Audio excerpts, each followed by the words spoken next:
Good afternoon. My name is Clinton Dishman, and I'm continuing my vlog on OCD. Today, I'd like to talk about personality and kind of what to expect when you meet an individual who has OCD. And again, this is a personal perspective. So, people that interact with individuals who have OCD can tend to think that they are very cold-hearted, very, I've mentioned being blunt and straight to the point and things of that nature. But I kind of want to just give a little more in depth, at least, again, from my perspective and from how I'm perceived or how I interact with other people. I don't deal with drama. Hate it. Doesn't make sense to me. It's, getting upset and irate and, throwing a fit or anything else like that. To me, it's pointless behavior. I'm not good with emotion, period. It's either I'm ticked off and I'm going to let you know, or I'm happy and everything's just fine. But I think for a lot of people, when they meet and begin to socialize with someone with OCD, they feel that there is almost this I'm better than everyone else kind of persona about people with OCD, or that we don't care about other people or things of that nature, and this is not the case. Having OCD, you have those extremes. They're black and white, and things have to fit into this nice little box. That's perfect to an extent. There's expectations of how other people are supposed to act, which are the exact same expectations you hold for yourself, or that I hold for myself. Early on, before I started learning more about OCD, learning more about particular characteristics, I was very just raw with anybody. I'm going to show you the meanest side of me, and then if you can handle that, then hey, we can hang out. And that was because of a general dislike for people. I still struggle with wanting to form relationships with individuals. And a lot of it has to do with, I look at people and I go, and it's a total judgmental call. But I look at people and I go, how come you can't push yourself as hard as I do? How come you don't want the same things that I do, like security, in the aspect of finance and other things like that, and just different attributes that we look at, and again, this is my perspective, but different aspects. You look at people and you go, I just, because I can't understand the way you think, and because I don't necessarily agree with it, I don't want anything to do with you. And that's, something that as I've gotten older, I'm beginning to learn how to, in moderate steps, overcome and try to, not let that be my first inclination or perception of people. But it's hard because, again, we hold such high values for ourselves. We hold such pretty much unrealistic expectations on our performance, how we interact, and things like that, that it makes it hard for us because we're already not able to, conform to what we think we should, that when other people don't, it's even harder for us. And that tends to lead to a lot of the just, I don't want to waste my time on you. We're not going to be, I don't want anyone to get to know you. And things of that nature. And it's a lot of it sounds very negative, but the bottom line is, with, at least, and again, I want people to understand that this is from some studies I've done, from speaking with other sufferers. In some forms, I think it's a defense mechanism, because we're already so insecure with ourselves to some degree. I mean, it's one of those things where, with OCD, there's something that's not entirely right with your head. And then dealing with other people, there's a concern. There's that automatic want to put up that safety wall, because we already are frustrated enough with what's going on with us and our inability to control it, that the idea that someone else can come in and find a flaw in us is just almost sometimes unbearable. And the other thing is, we know we're not perfect. At least I do. I make mistakes every single day. The thing is that there's nobody on this earth that can completely, beat themselves up more than myself. And that's actually pretty common with a lot of people who suffer with OCD, and just a lot of people in general. Again, there's a lot of, OCD can be correlated over to other people's behavior. But again, the difference is how it affects that individual's life. One thing for me is I don't know how to sugarcoat anything I say. So if I feel it, like on these videos even, rather than just coming right out and being blunt, I've tried to word it in a way that is finesseful and educational, but at the same time that can make me long-winded. We're aware of our audience, and it just, there's that level of do we care or not, is how we present ourselves. So there will be times when you meet, and again, this is more addressed towards people who don't suffer with it, but you'll meet someone with OCD, and if that individual genuinely wants to, rather than just saying, hey, you don't get it, that's your problem, they may be very long-winded in explanations and descriptions and things like that, because it's out of their normal behavior to not just be blunt and just say, it is what it is.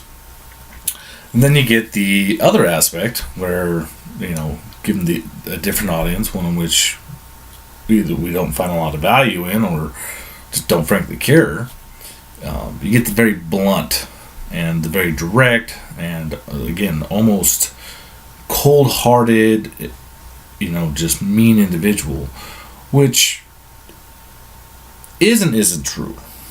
And why I say it like that is because I don't think there's a day that goes by that somebody that suffers with OCD or any kind of mental anguish that they aren't frustrated, because it's a constant battle just to be able to, in a sense, properly socialize with other individuals. It's hard enough, especially if individuals don't know you have OCD, that if you're trying to cover it up or whatever the case may be, that that breeds a level of frustration, because we just want to be able to think and act and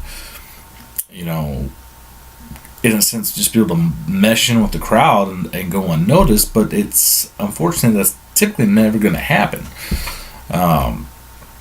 And I could spend an hour describing attributes and characteristics and things, at least that that I demonstrate, and that other people that I've met and discussed with who have OCD demonstrate, and also what I've studied. But the bottom line is a lot. I just want people, especially people with who don't have OCD, to understand is that what you're seeing isn't necessarily being conveyed in the proper manner. You can kind of almost correlate it with Asperger's, and that's it's interesting. I've been doing a little bit more of a study on that and how it ties into OCD, and there are a lot of traits, almost, quite a few that make it almost the boundaries of telling the difference is very, very thin. What Asperger's is, the person that lacks the understanding of, lack of perfection, rationality, logic, and things like that, and they tend to be very just straight to the point, blunt, no filter or anything else like that, because they don't. It's not because they're intentionally going out of the way to hurt somebody, but it's something with Asperger's that emotional almost awareness and ability to pick up on subtleties on how other people are feeling or anything else is non-existent.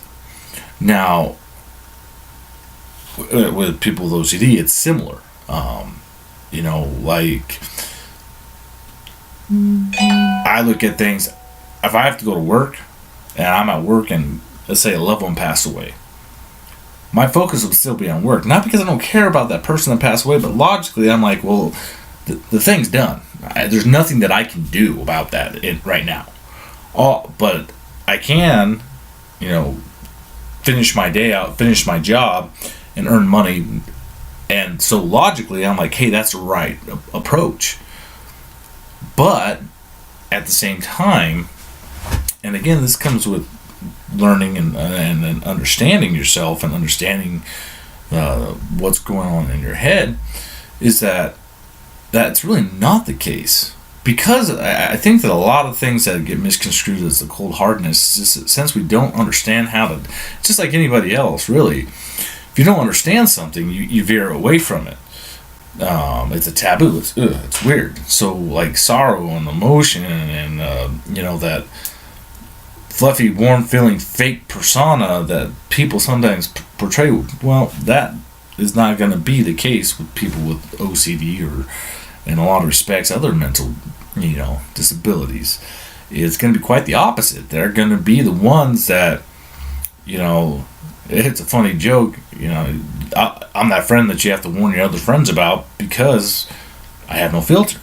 And it's not that we're looking for the shock factor or anything else. It's simply, hey, thought, mouth, came out. Logical, rational, bam, is what it is. And it can be very, what's the proper word here?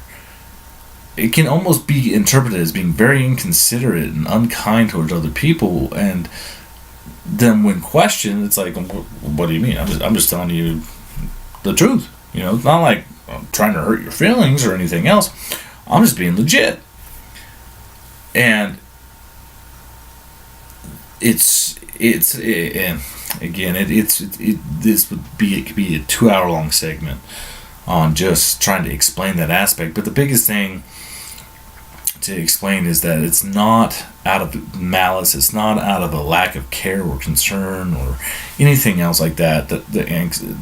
In some of the characteristics you're going to see with people that have OCD or other disabilities, it's just that our brains aren't wired to operate in that manner. And in order for us to be even able to somewhat try to have, I guess you'd say, socially normal, responses to things, it takes a lot of effort on us. It takes a lot of effort and time, and just, we have to slow that mind down and like consciously focus on, okay, make sure that what I say isn't offensive, doesn't hurt someone's feelings. It's just not an easy task.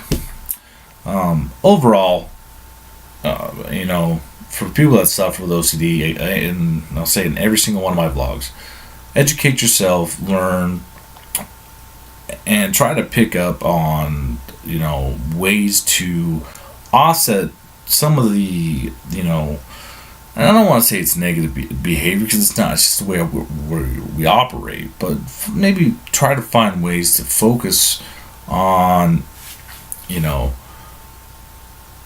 finding better ways of handling situations, and just displaying your personality, and that's going to take a lot of time. I still, I'll be 100% honest, I have not perfected it.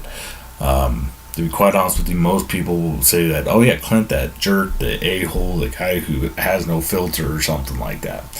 But it is something that I am working on, and as I get older, I'm hoping that, I know it'll never be perfect, but, that I can find better way, a more truthful way of sometimes approaching a situation. And then to those who interact with people like us, try to understand or try to keep it in the back of your mind, especially if you're, knowledgeable that person has Asperger's or OCD or whatever it is, that it's not that things that are said and the lack of emotion or just the logical black and white straight to the point responses are not geared towards offending you. It's just how we respond. It's the only way we understand how to respond. So, and it's no easy feat. Like I said, suffering from OCD, as well as for anybody that deals with someone with OCD, I mean, it's a struggle. It's a day in, day out struggle. But there is a lot of other positive aspects, and some of the really cool parts of, at least in my eyes, and again, it's kind of being from a shallow perception. You want someone that's going to tell you the truth, or at least give you their honest viewpoint. Go talk to somebody with OCD or Asperger's. Guarantee you, they're going to tell you exactly what they think with no holding back, and which can be good. And the other thing is that you can respond in the exact same way, and we're pretty receptive to it. We're pretty like, yeah, right on. You know what? You're correct. It's that not beating around the bush aspect. So it can lead to some very open and direct conversations, which, and some people that are friends of mine that don't have OCD, I mean, they enjoy that aspect. They enjoy having someone that they know that's not going to be feeding a bunch of BS. So, anyways, just kind of something I wanted to touch on today. It is something that I feel it's a very rough area, and just hopefully that these videos are helping educate individuals. Sorry it's been so long since my last vlog. I've just been extremely busy with work, but I'm going to strive to continue to do these on a more regular basis. And again, I encourage you to please ask questions. Those really help gear me in a direction that can sometimes not be as sporadic of a conversation. But other than that, I hope you have a wonderful day, and thank you for watching my vlog. See you next time.